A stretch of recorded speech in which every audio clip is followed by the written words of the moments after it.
The couple next door having sex are Seb, Ben Hardy, and Julia, Natasha Lou Bordizzo, a former model who left behind that life.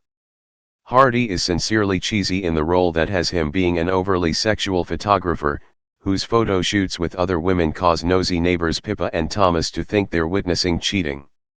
The question of a possible open relationship is raised by our nosy neighbors, and then blatantly shut down. Suddenly they realize they're not witnessing a hot sex life but a lie that comes with a gaslighting, abusive partner. Pippa's closeness to the story across the way compels her to say something, and that proves to be a big mistake.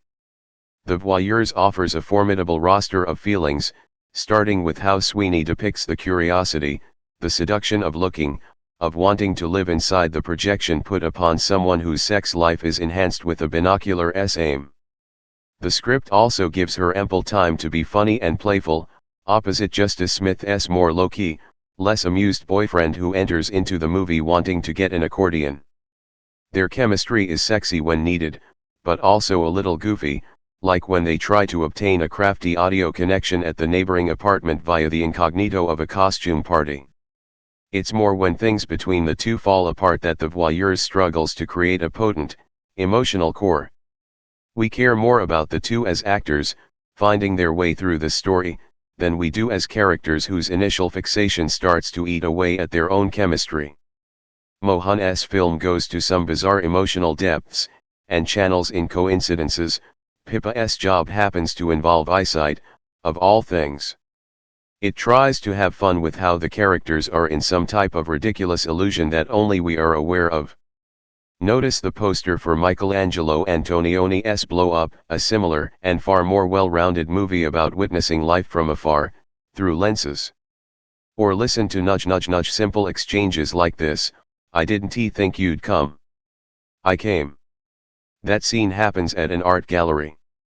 Even the abrupt cuts are so on the nose it's kind of a comfort, like every time an eyeball is matched with a sliced egg drooling yolk. The movie has a sense of humor about itself, whether or not it seems fully in control of the story that it's trying to pull over its viewers.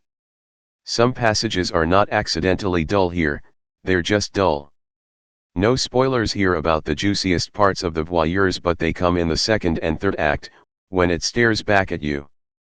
And this is when the story gets the most about its playful pokes at privacy, of Sydney Sweeney's agency as an actress who has been engaging how we perceive her since playing a sexualized high schooler in Euphoria.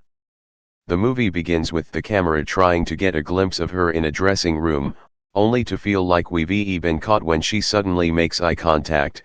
It then becomes a clearly laid out meta-commentary on her own career, one that asserts agency as Sweeney becomes even more powerful with projects such as these. That aspect is more discernible than the movie's tangled message about sex and privacy. So much of the Voyeurs is about power, and who is in control of the narrative. It becomes evident that at least Sweeney is.